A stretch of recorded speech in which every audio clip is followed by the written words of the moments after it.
pedido da Sandra Mota, hoje eu quero falar sobre esfriamento espiritual. Quando fala sobre esse assunto, muitas pessoas elas associam ao que sentem ou deixam de sentir. O ser humano, ele é dotado de emoções. Nós somos corpo, alma e espírito. E por essa razão, você precisa entender que sentir não define em absolutamente nada a sua condição espiritual. O Senhor Jesus, ele sentiu angústia. O Senhor Jesus sentiu aflição. O Senhor Jesus, ele chegou ao ponto até de chorar, de tristeza. Ele teve raiva. Então, você não deve apoiar a sua condição espiritual ao que sente ou deixa de sentir. Quando nós falamos de esfriamento espiritual, biblicamente falando, está relacionado a entregar-se à carne, ao pecado, ou se afastar dele. O apóstolo Paulo, no livro de Gálatas, no capítulo 5, separei aqui 3 passagens bíblicas para você. No versículo 13 de Gálatas 5 diz: Irmãos, vocês foram chamados para a liberdade, mas não usem a liberdade para dar ocasião à vontade da carne. Pelo contrário, sirvam uns aos outros mediante o amor.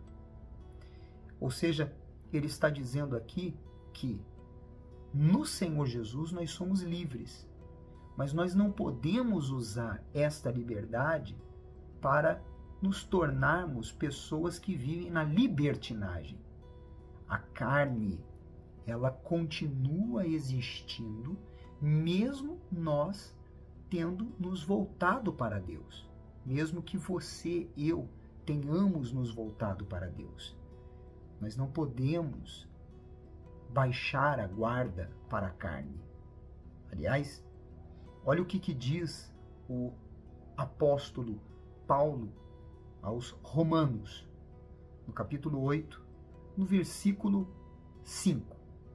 Os que vivem segundo a carne, ou seja, segundo as suas vontades, se inclinam para as coisas da carne. Mas os que vivem segundo o Espírito, e aqui em letra maiúscula, Espírito Santo, se inclinam para as coisas do Espírito. Pois a inclinação da carne, ou seja, fazer a sua própria vontade, colocá-la acima de tudo, é morte. Mas a do Espírito é vida e paz. Então, nós sempre estamos diante de 2 vontades, a da carne e a do Espírito. A quem eu me rendo é quem estará aceso em mim. Se eu me rendo a Deus, a vontade dele, a palavra dele, as orientações dele, então o Espírito está aceso em mim. Se eu me inclino à minha carne, à minha vontade, ao pecado, então a carne está acesa em mim.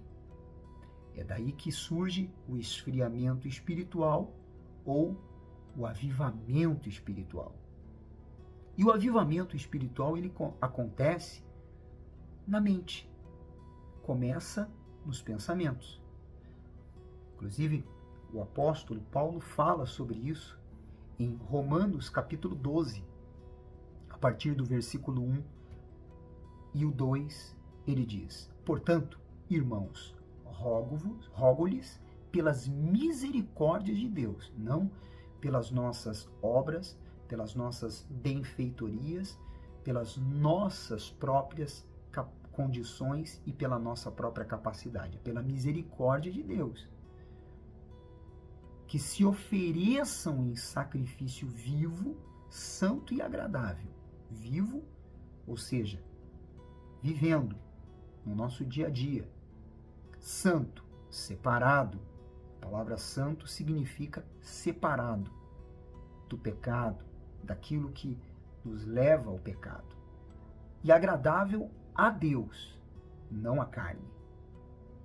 E ele diz: este é o culto racional de vocês. Racional.